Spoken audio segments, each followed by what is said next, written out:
Hi, I'm True Crime Echoes, and welcome back to True Crime Echoes, where we uncover the hidden stories behind everyday things.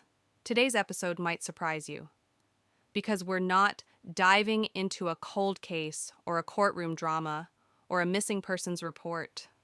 We're diving into something that probably lives in your weekly routine, something so ordinary, so polished, so pretty that we barely stop to think about it. Nails, manicures, gel sets, acrylics, nail art. Whatever your style is, chances are you've been in a nail salon. Maybe you're in one every other week. But what if I told you that behind the gloss and glitter, there's a much darker story, a story about exploitation, about chemical poisoning, about labor abuse and survival. A story that begins thousands of years ago and still continues today in strip malls, basements, and Instagram posts. This isn't just a beauty story. It's a story about class culture power and the women who carry it all on their fingertips.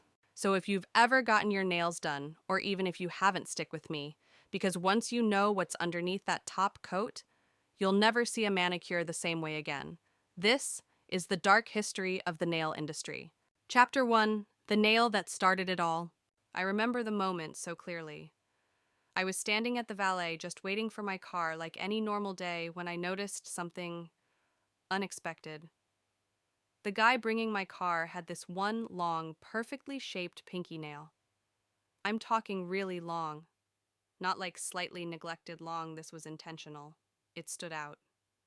Everything else about him was casual, professional even. But that nail, it told a different story. At first I brushed it off. Maybe he plays guitar. I've heard musicians keep one long nail for finger picking. But then, of course, another thought hit me.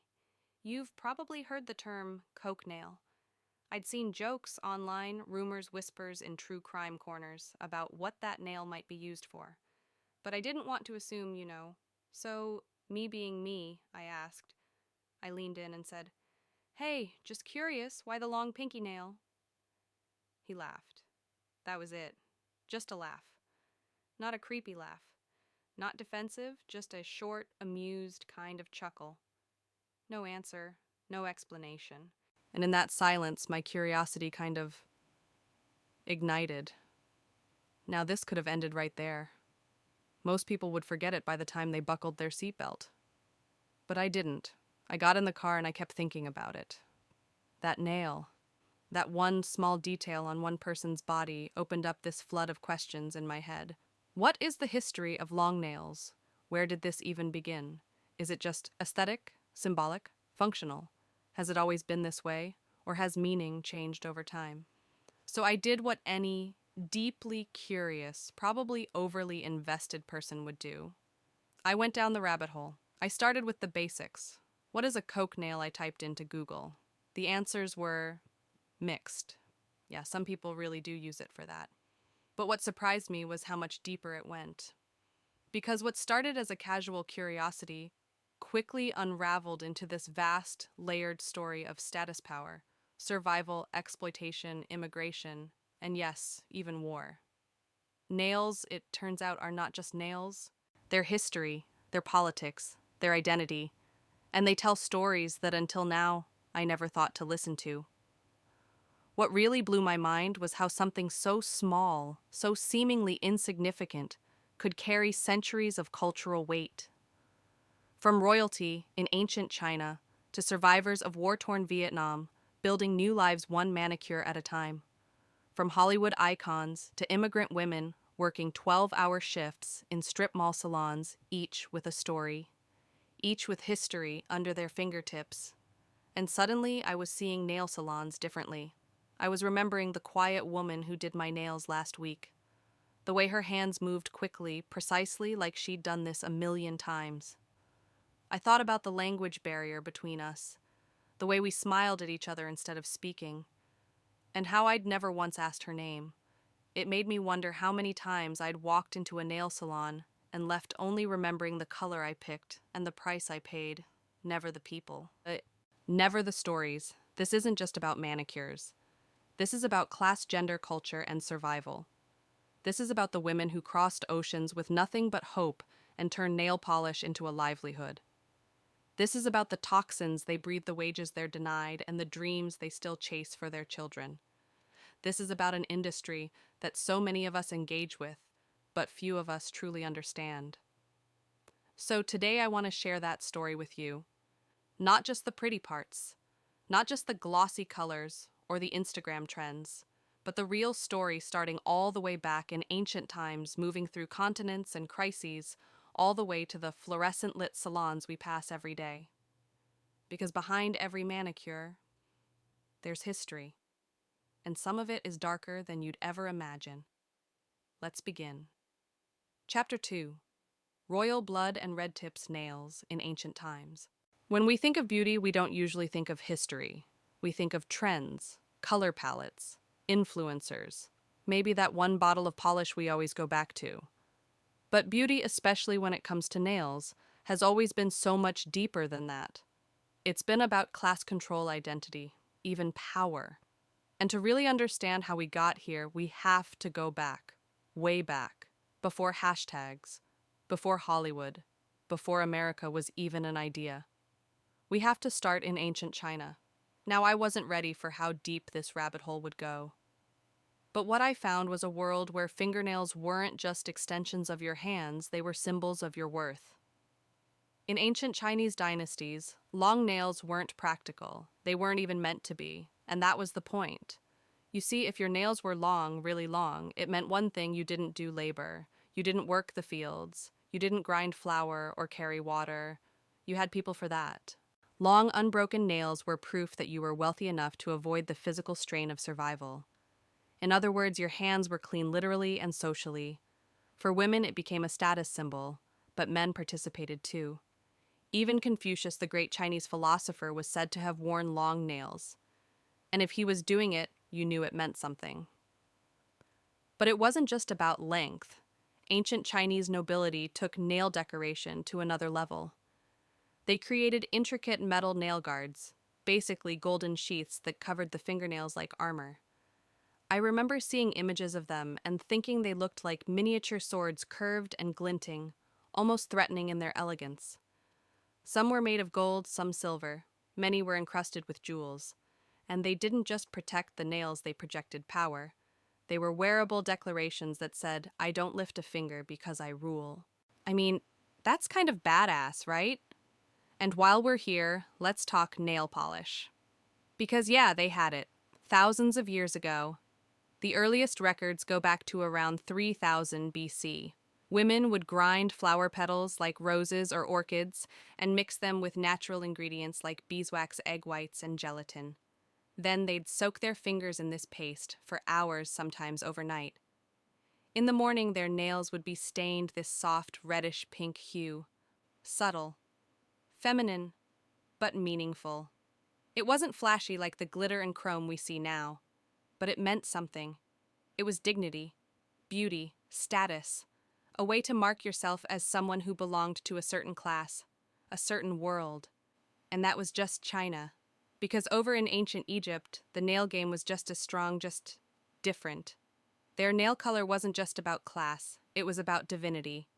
The Egyptians believed that certain colors held spiritual power, and nails were just another canvas for that belief.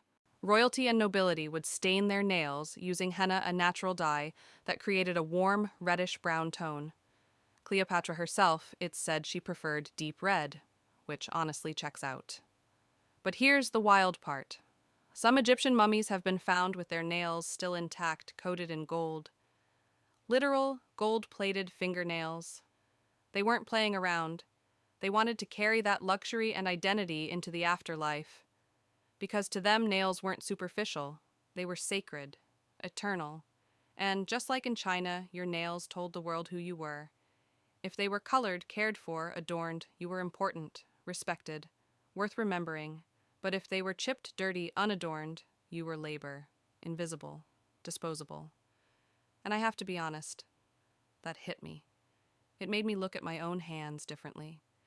Because growing up, I never really thought about nails like that. Sometimes they were polished, sometimes they weren't. Sometimes they were bitten to nothing because of stress. But I never thought of them as statements, or shields, or proof of survival. But for so many people across so many centuries, that's exactly what they were.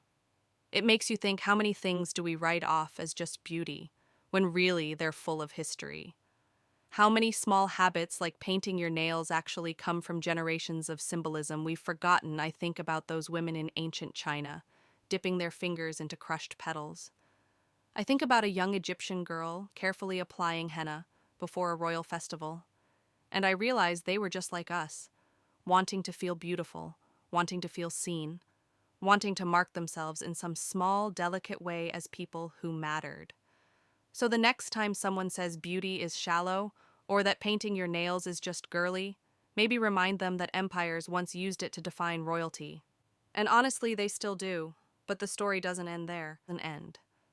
Because while ancient dynasties were building beauty into their rituals, something very different was happening in Europe. A place where painted nails wouldn't be worshipped, but condemned. Where color wasn't a sign of elegance, but of sin. And that is where we're heading next. Chapter 3: Painted Nails and the European Panic. If ancient China and Egypt saw nails as power, prestige, and beauty, Europe saw something entirely different. Sin. It's strange to think about now how something as small as a painted fingernail could be viewed as a threat to morality, to religion, to the very idea of being a good woman. But that's exactly what happened when nail culture made its way west. It started slowly. Around the 1800s, Europe was in this odd transitional period. Trade routes were opening up, and with them came all kinds of exotic goods, spices, silks, and yes, beauty rituals.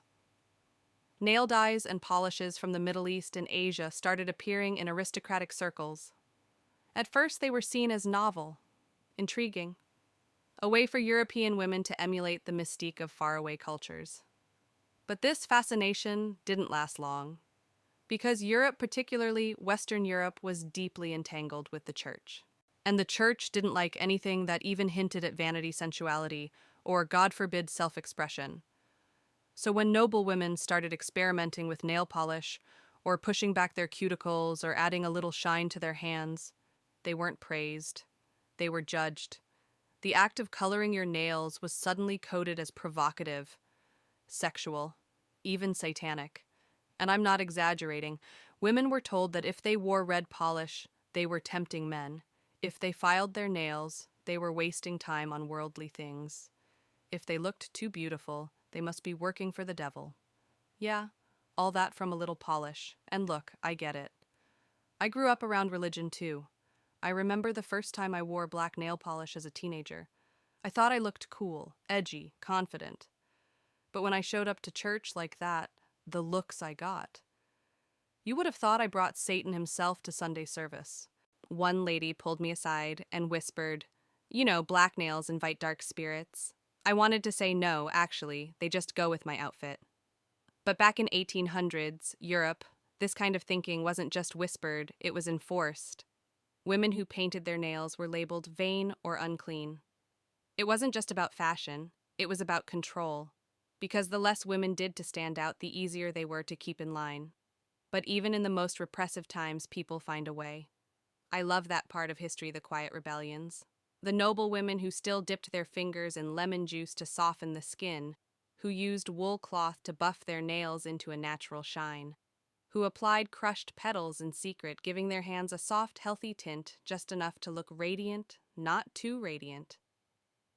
Beauty in that world became a secret language, a way to say I see myself. I value myself even when the world said not to. And while most people couldn't access salons, or even the concept of one man changed that forever, and his name was King Louis Philippe of France. Now, King Louis had a problem, a petty one, honestly, but relatable. He had hangnails, chronic ones. And look, I've had them too.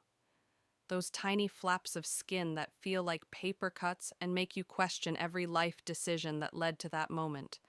So King Louis, being king and all, didn't exactly run out to the pharmacy.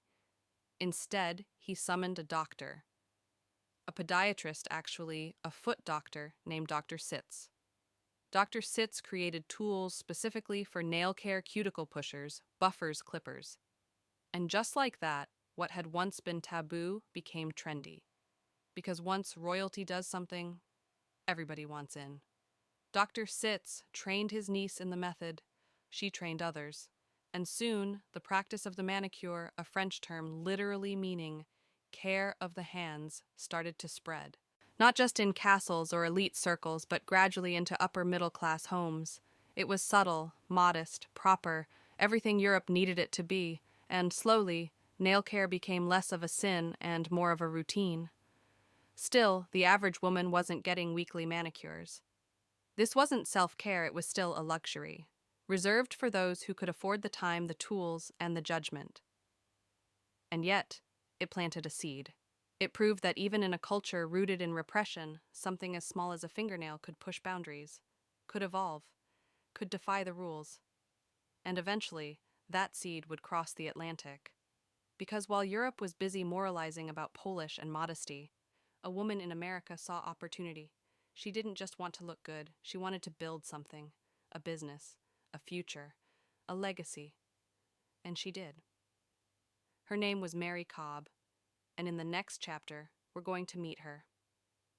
Chapter 4, Mary Cobb and the Rise of the American Nail Salon. By the late 1800s, Europe had begun to soften its grip on beauty. Nail care was no longer whispered about in scandalous tones. Thanks to King Louis and his foot doctor manicures, we're entering polite society, just gently, quietly, without too much fuss. But in America, something bigger was brewing. And it started with a woman named Mary Cobb. Now I'll be honest. Before researching this, I had no idea who she was. I'd never seen her name in a textbook or a history doc.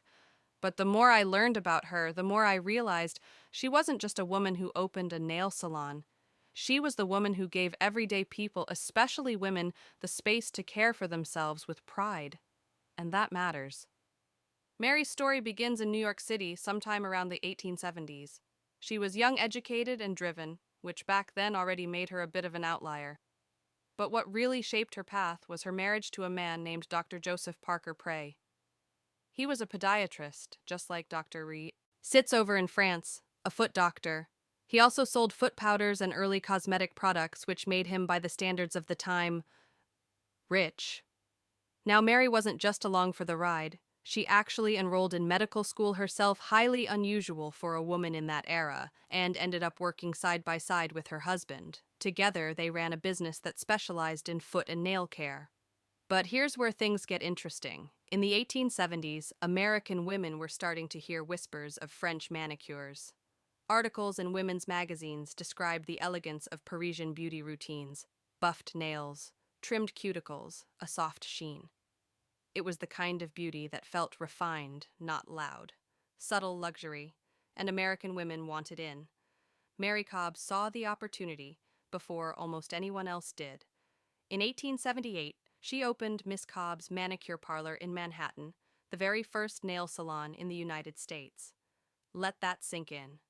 The first. And I don't mean she threw a few chairs into a storefront and called it a day. No, Mary built an experience. A space specifically designed for women, run by a woman at a time when women couldn't even open bank accounts without their husband's permission.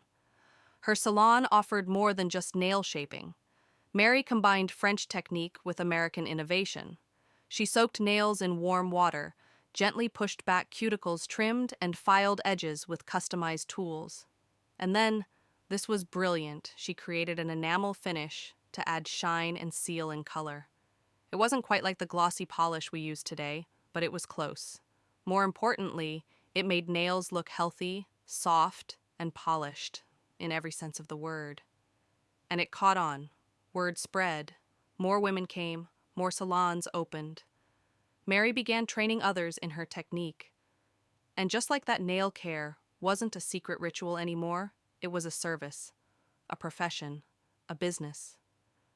But success didn't mean safety. Behind the scenes, Mary's marriage was falling apart. Dr. Prey, her business partner and husband, was abusive, controlling.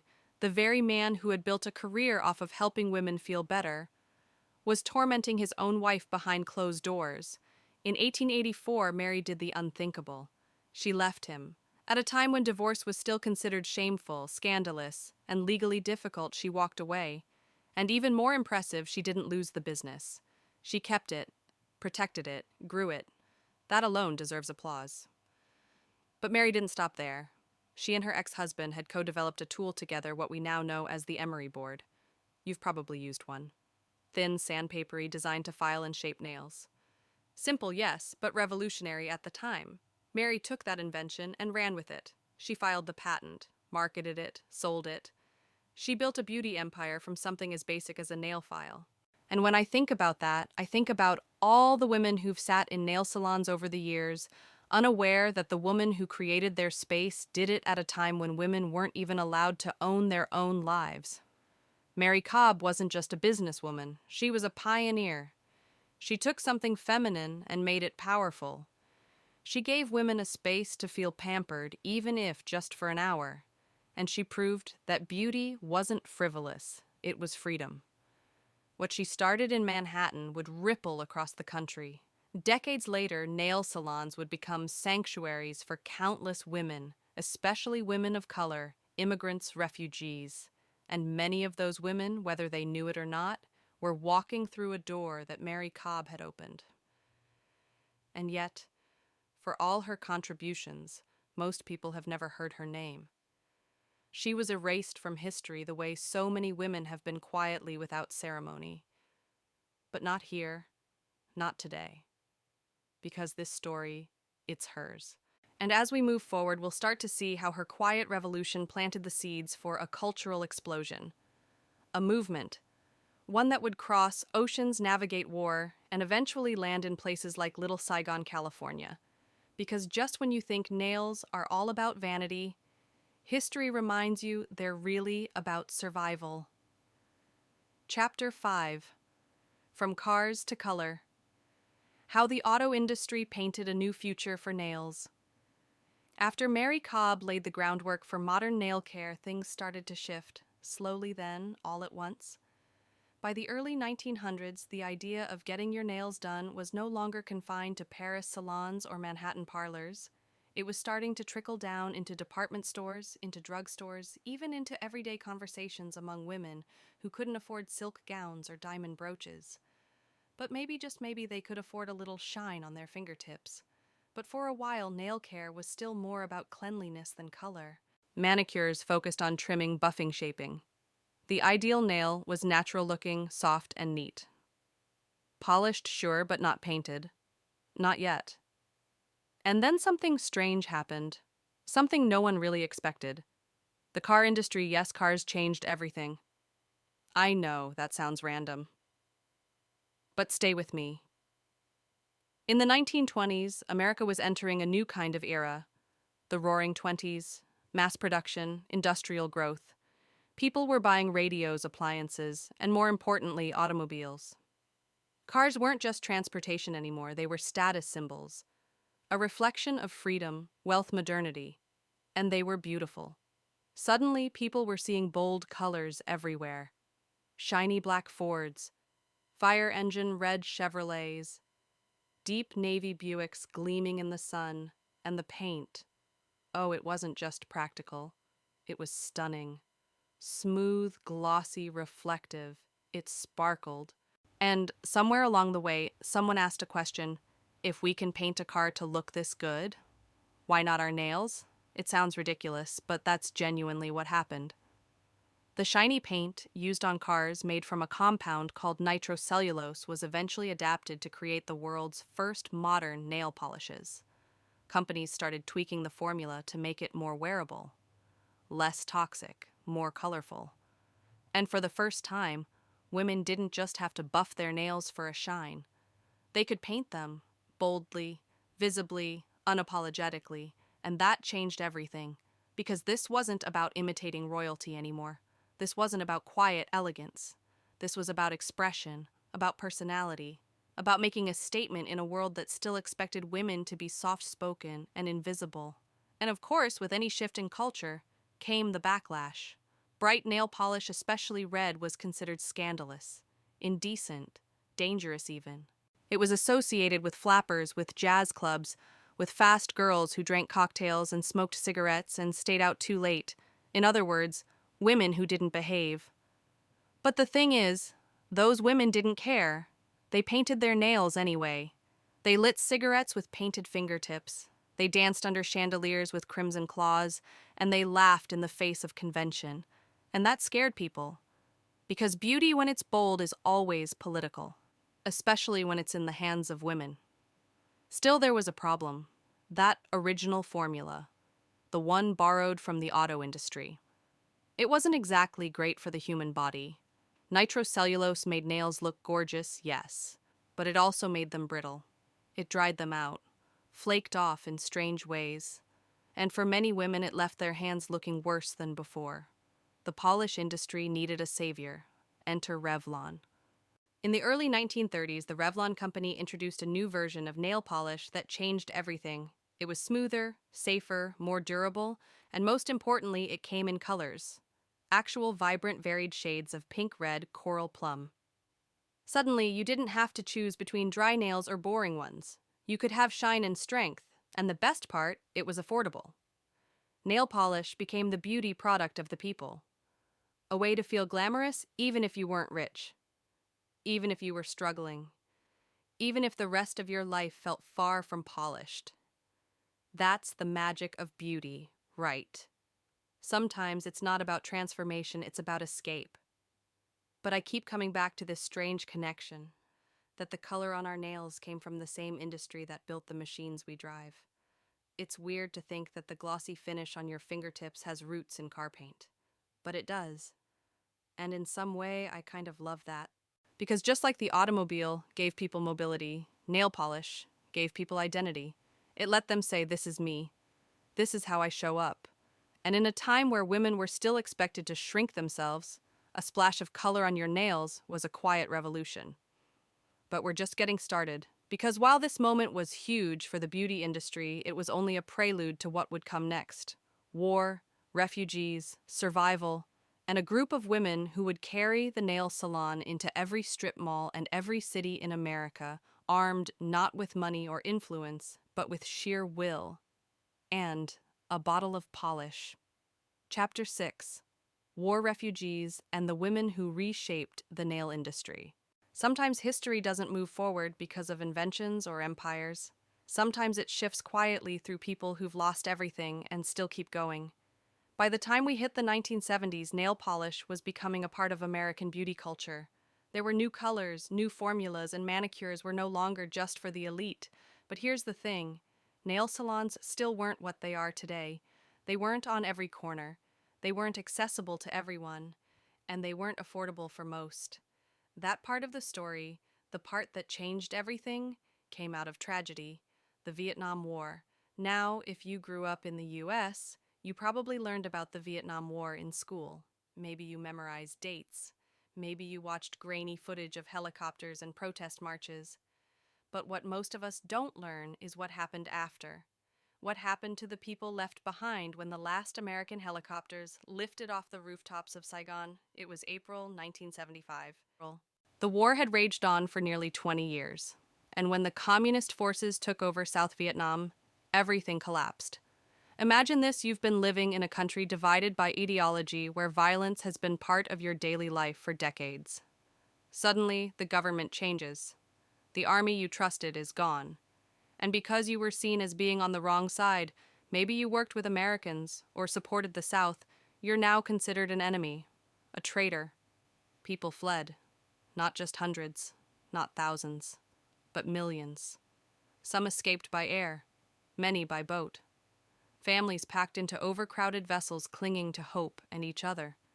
And many didn't make it. Their boats capsized. They were turned away by neighboring countries or attacked by pirates. Some died at sea without even a name to be remembered by.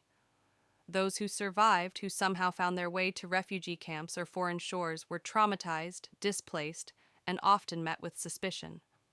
In the U.S., there was this wave of anti-refugee sentiment. Some Americans viewed the Vietnamese people not as victims of war, but as burdens, strangers, outsiders who didn't speak the language, didn't understand the culture, and didn't belong. It was cruel. And sadly, it was common. And yet this is where something extraordinary began. Because in the middle of all this fear and loss and rebuilding, a group of Vietnamese women were about to unknowingly change the course of the American beauty industry forever. It started in a refugee camp just outside of Sacramento, California, a place called Hope Village. And the person who walked into that camp bringing with her one small idea that would spark a national transformation was an unlikely character, Tippi Hedren. You might know her name from classic Hollywood. She was the blonde star in Alfred Hitchcock's The Birds. Glamorous, famous, the kind of woman who didn't seem like she belonged anywhere near a refugee camp. But Tippi wasn't just an actress, she had become an activist. And at Hope Village, she wasn't looking for a photo op. She was looking for a way to help. One day, as she met with a group of refugee women, they noticed something: her nails. Perfectly shaped, perfectly polished. Elegant. Feminine. And they were fascinated. One woman, Thuan Le, later said that she and the other women looked at Tippi's hands and just knew. There was something about those nails, delicate, beautiful, powerful, that felt like hope. Like something they could learn. Something they could do. So Tippi, being Tippi, made it happen. She reached out to her own personal manicurist, a woman named Dusty Coots, and asked her to come teach the women at the camp how to do nails, and Dusty said yes. Once a week, she drove up to the camp and gave lessons in technique, hygiene, polish application, and hand care. Eventually, the women were sent to local beauty schools to get licensed. And Tippi, she didn't stop there. She used her Hollywood connections to place them in job salons across California where they could start building lives again, not as refugees, but as professionals. And that's where it really started. These women went from having nothing to having a skill, a trade, a path forward. And it wasn't just about money, it was about dignity, control, healing. Many of them went on to open their own nail salons. And when they did, they hired other refugees, friends, sisters, cousins. They trained them, taught them the same skills Dusty had shared. Nail by nail, shop by shop, they created an ecosystem, a whole industry, one where they didn't need fluent English, or expensive degrees, or someone's approval. They just needed each other, and you can see the results everywhere. By the 1990s, Vietnamese-owned nail salons made up over 50% of all nail businesses in California. Today, it's estimated that more than 70% of nail technicians in the U.S. are Vietnamese American. Many are the daughters, granddaughters, nieces of those first women from Hope Village. That's not just a statistic, that's a legacy. And let's be clear, this didn't happen because it was easy. These women faced racism, language barriers, economic exploitation. They were underpaid, overworked, sometimes treated like they were invisible. But they kept going. They built family businesses. They sent their kids to college. They held onto their culture while adapting to a new one. And they reshaped an entire corner of American beauty. I think about that a lot. How something as simple as nail polish, something we swipe on without thinking, can carry the weight of war trauma, survival, and reinvention. How it became a lifeline. Not because it was luxurious, but because it gave women, for the first time in a long time, the power to feel like themselves again. And honestly, that's what beauty is supposed to be. Not about status, not about trends, but about feeling human, feeling whole. So next time you sit down for a manicure, look around. Ask a name. Remember that behind the polish, behind the brush strokes and colors, there are stories. Some of them started with bombs, with boats, with broken homes, and ended with a fresh coat of red. But we're not done yet. Because the rise of Vietnamese salons changed more than just the business, it started to shape fashion. Identity, politics, from Olympic runners to hip-hop queens, the way women wore their nails became a statement. And soon that statement wasn't just bold, it was revolutionary. Chapter 7. Flo Jo Bling and the Power of the Painted Nail. You know, for something so small, nails have always said a lot. But in the late 80s and early 90s, they stopped whispering and started shouting. This wasn't just about polish anymore. This was art, identity, resistance, pride. And it all kind of started, at least in the public eye, with a woman who refused to be anything less than unforgettable. Florence Griffith Joyner, Flo-Jo. If you know, you know. Flo-Jo was a track and field athlete, arguably the fastest woman to ever live. She still holds world records in the 100 and 200-meter sprints. Records that haven't been touched in decades. But it wasn't just her speed that people remember. It was everything else. The one-legged racing suits, the jet black curls, the bright, perfectly coordinated lipstick, and of course, the nails. Always long, always sharp, sometimes neon, sometimes patriotic, always bold. I remember watching her on TV as a kid and thinking, how can someone look that fierce and still run like the wind? Like, how do you not break a nail going 21 miles per hour? But Flo-Jo didn't care. She refused to shrink herself. She wasn't interested in being palatable or plain just because she was an athlete. Her femininity wasn't a weakness, it was part of her armor. And that mattered, especially for Black women. Because for so long, there was this unspoken rule that if you wanted to be taken seriously in sports and politics and life, you had to tone it down. Be quiet, be safe, be small. Flo-Jo did the opposite, and in doing so, she cracked something wide open. She made space for Black women to be powerful and glamorous, fierce and feminine, not either or, but both, all at once. And her nails. They were the exclamation point. But this movement, this rise of the expressive, elaborate, embellished nail wasn't limited to sports. It was everywhere. Especially in places the mainstream didn't want to look. Urban neighborhoods, hip-hop culture, Black and brown communities, where self-expression wasn't just fashion, it was survival. Think about it. In a world that constantly tells you you're too loud, too poor, too dark, too immigrant, too other, what do? You decorate what you can control. Your hands, your nails become your billboard. Your protest sign, your business card, your crown. That's why nail art exploded in the Bronx, in Compton, in Houston, in Miami. Places where money was tight but creativity was endless. Women, many of them working class, started getting long acrylics, rhinestones, flames, logos, gold charms, portraits, entire stories painted on 10 tiny canvases. And it wasn't just for show, it was power. It was, I may not be welcome in your boardroom, but I'm building my own empire. It was, you won't see me in your Vogue issue, but you'll see me everywhere else.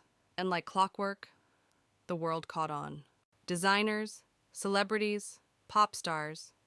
Suddenly the same long, extravagant nails that were once dismissed as ghetto were now being praised as high fashion. Manicurists from local salons were getting flown to Paris to design custom sets for runway shows. Acrylic nails hit the red carpet, the Met Gala, the Oscars. Everyone wanted the look, but not everyone respected the roots. Because here's the thing about beauty trends. They love to borrow from the margins, but they rarely give credit. The truth is, long nails didn't start with influencers or celebrities. They started in homes and salons run by Black and Latina women, by Vietnamese refugees, by queer communities, people who took what little they had and turned it into art. They made something loud in a world that wanted them silent. And it's not just about style, it's about perception. For years long, acrylic nails were used as a weapon to stereotype, to mock, to criminalize. Think about every time a woman of color was shown in the media with long nails. She was always the villain, the baby mama, the loudmouth, the sex worker, the punchline, but never the artist, never the trendsetter, until white celebrities started copying the look. Then suddenly it was edgy, cool, couture, and that double standard, it still stings. Because nails don't just tell you what year it is. They tell you who's allowed to be seen and who isn't. That's why I get emotional watching artists like Cardi B, Megan, Thee Stallion, or Rosalia talk about their nails. They're not just showing off a set, they're reclaiming something. Honoring a lineage of women who built empires out of rhinestones and resin, who turned corner shops into cultural hubs. They're saying, this is beautiful, this is mine, and you will respect it. And I love that. Because somewhere along the way, nails stopped being a luxury and became a language. When a woman walks into a room with 3-inch stiletto nails, hand-painted flames, gold charms dangling off the tips, she's not asking for permission. She's announcing herself. And honestly, that's revolutionary. But it hasn't all been glitter and glam. Behind the shine, there's a darker side of exploitation of toxicity of underpaid labor. Nail workers, especially immigrant women, have long been exposed to unsafe chemicals and unfair wages. And that's where we're heading next, because behind every trend there's a cost, and it's time we talk about it. Chapter 8: Poisoned by Beauty. The dark side of the nail industry. You know, when I walk into a nail salon, there's a certain feeling I get: the soft hum of conversation, the faint buzz of electric files, that sweet, almost fruity smell of polish and acetone in the air. It feels normal, even comforting, familiar.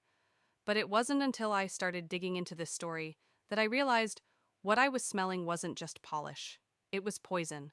And for the women behind the tables, that smell isn't a luxury. It's a warning.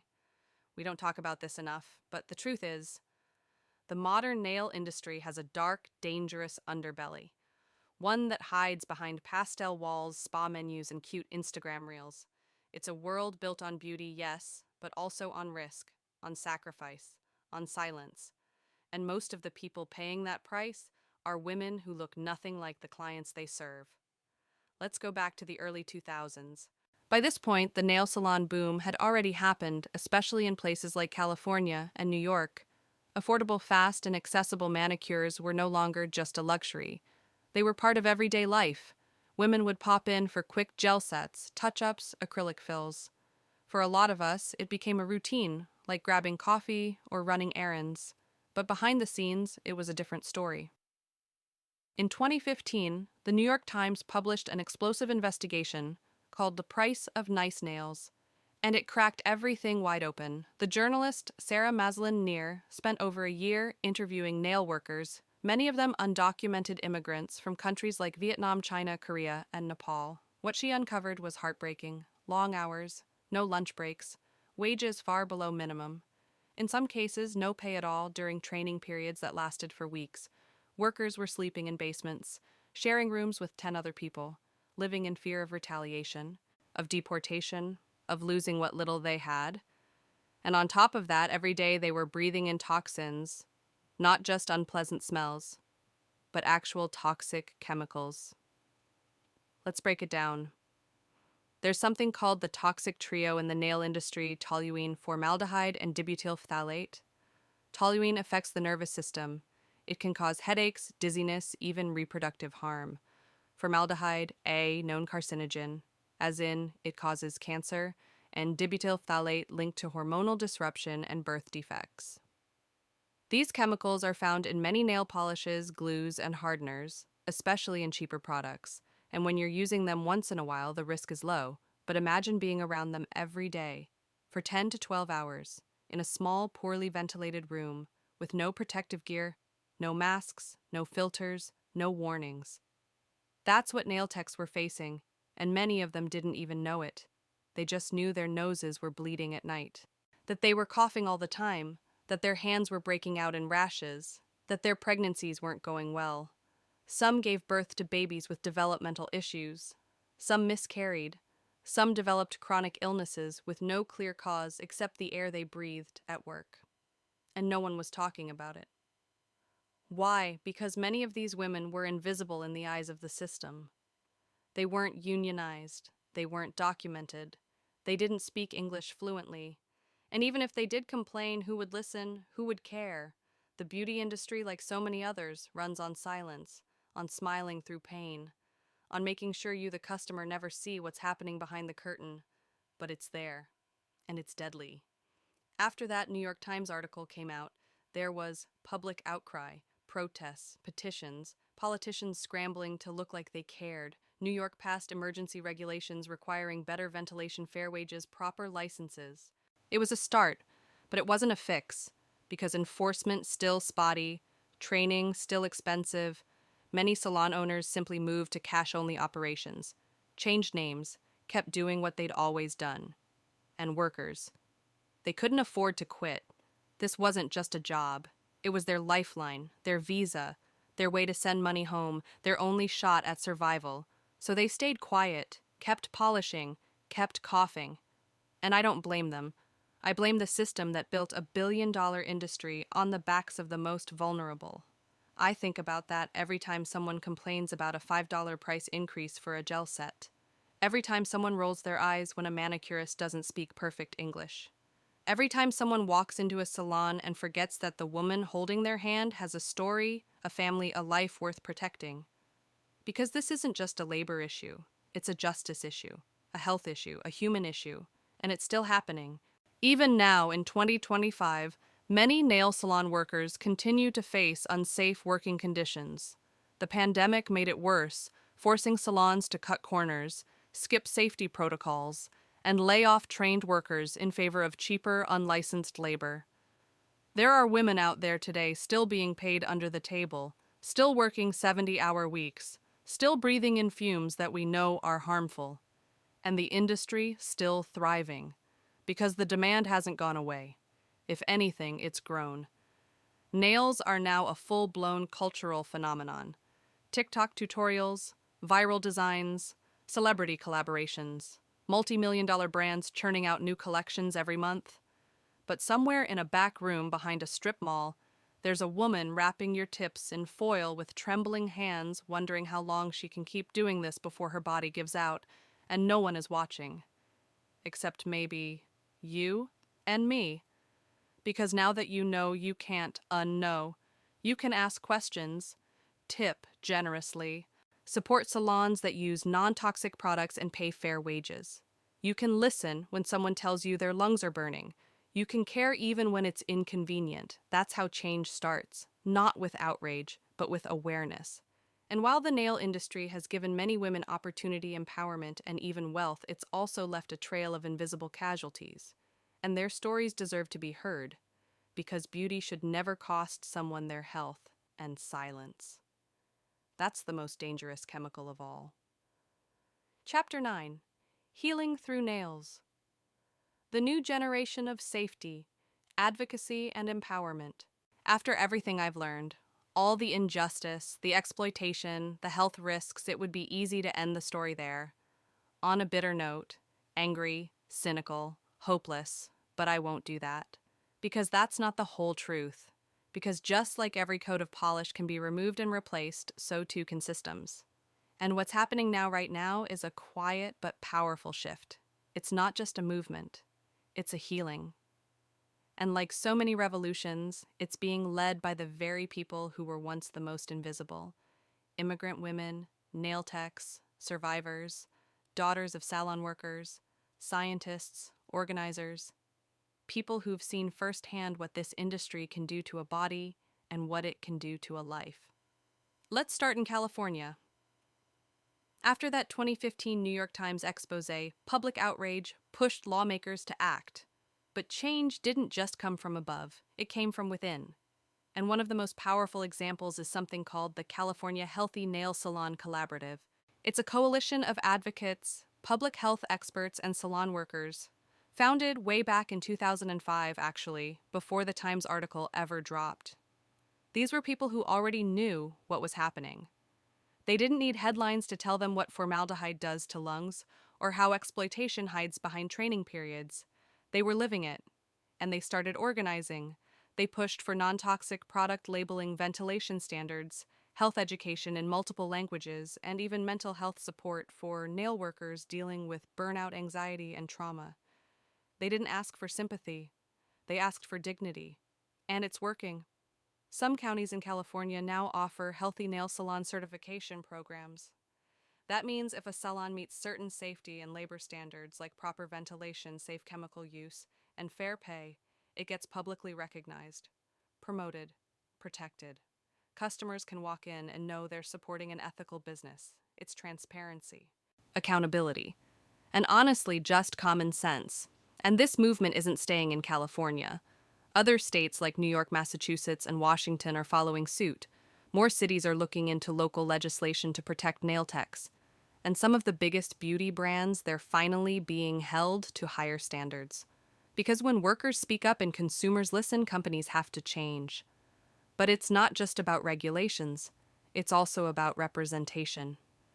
I've been seeing this beautiful shift lately where nail techs are being celebrated not just as service workers, but as artists, entrepreneurs, educators. There are women out there, many of them first-generation immigrants or women of color who are starting their own lines of non-toxic nail products, opening worker-owned salons, creating beauty schools where safety, respect, and empowerment are baked in from the beginning.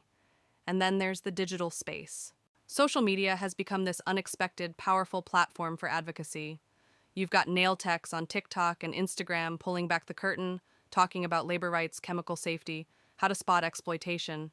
They're teaching their followers how to be ethical clients, how to tip, how to ask the right questions, how to support businesses that treat their workers with respect. This new generation, they're not just painting nails, they're painting futures, and some of them, they're doing it as a way to heal. There's a story I came across recently that I haven't been able to stop thinking about.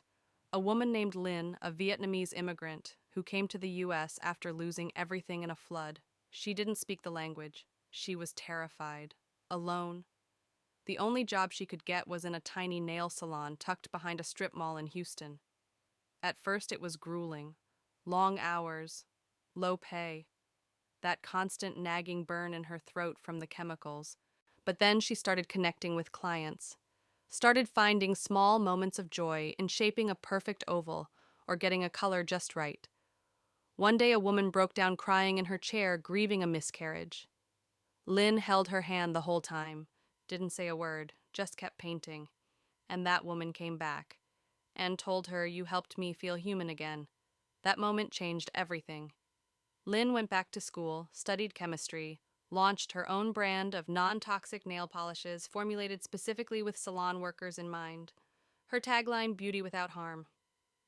Today, she trains other immigrants, helps them get licensed, teaches them not just how to do nails, but how to protect themselves while doing it. That's the kind of story that doesn't make headlines, but it should, because it's what justice looks like when it's quiet, personal, lasting. Of course, there's still a long way to go. Many nail salons, especially in lower income areas, are still underregulated. Wage theft still happens. Toxic products are still on shelves, and too many workers are still afraid to speak up. But now, they're not alone. There are community centers offering legal advice in Korean, Vietnamese, Spanish. There are health clinics offering free screenings to nail workers. There are podcasts, blogs, YouTube channels like this one that are keeping the conversation alive. And maybe most importantly, there's you. Because every time you listen to a story like this, really listen, you become part of the change.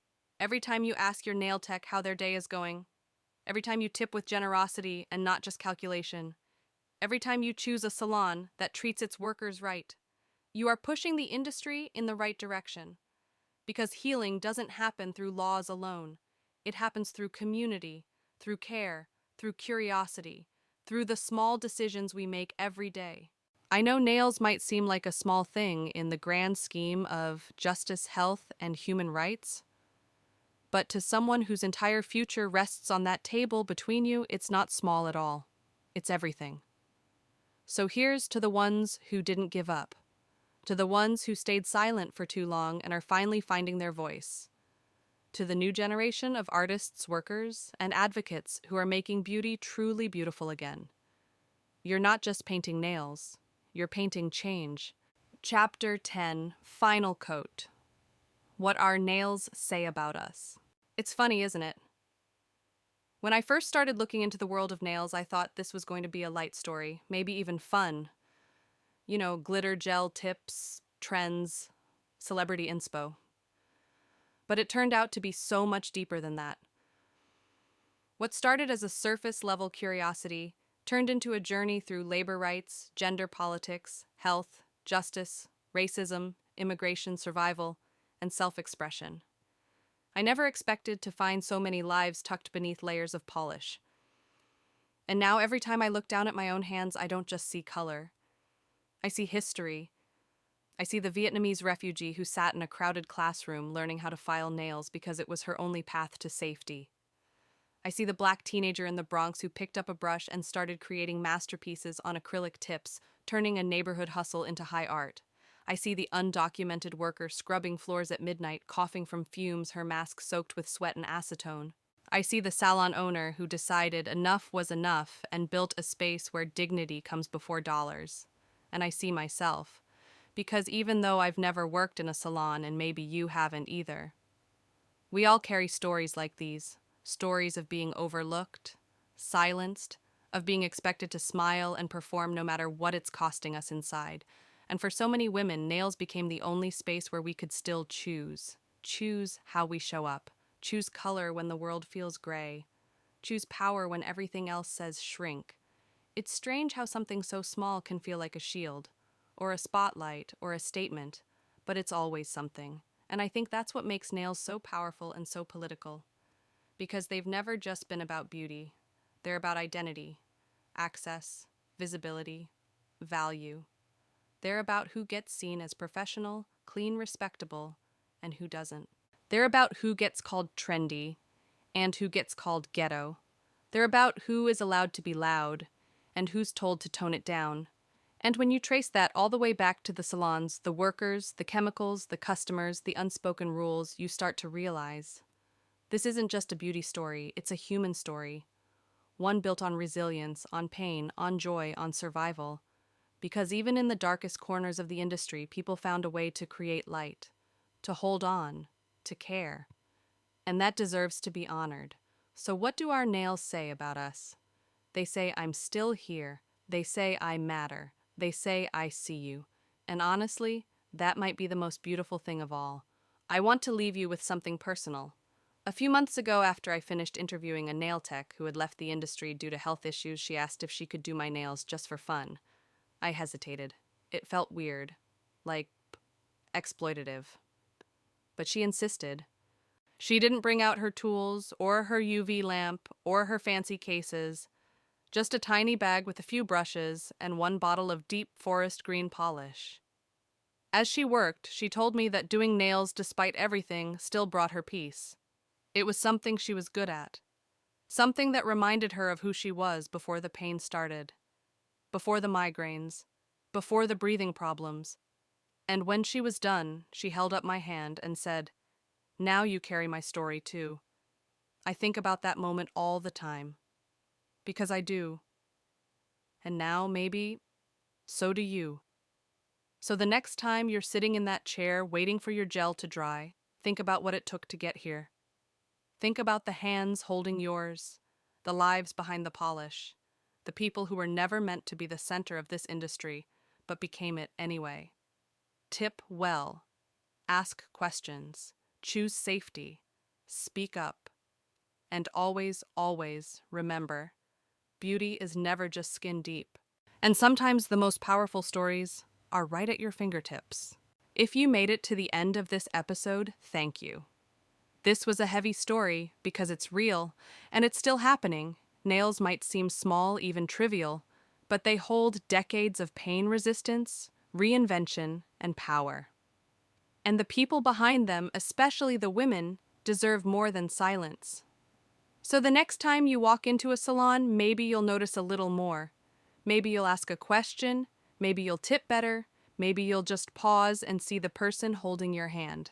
That's how change begins. If this episode moved you, please consider sharing it. Leave a comment, start a conversation. Let's keep these stories alive because they matter.